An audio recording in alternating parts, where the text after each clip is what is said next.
Layo din pala, ano? Bomba ng buko yung pero umiyak. Kaya siyempre sa atin, masakit din. Masama yung pakiramdam natin sa mga sinasabi nila.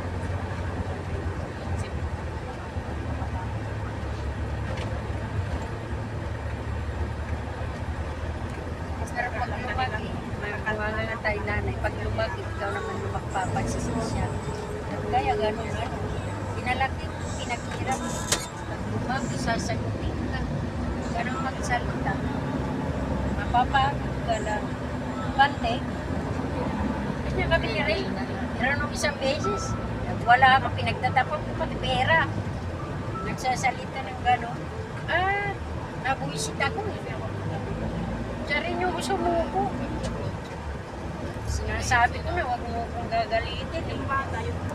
Naririnig ko ng manugang ko. Kami lang dalawa ni Ray. Kasi inaharapan niya ako ng pera dahil sa itong mga trabaho. Panay ang pabili. Ay, nakano, makailan.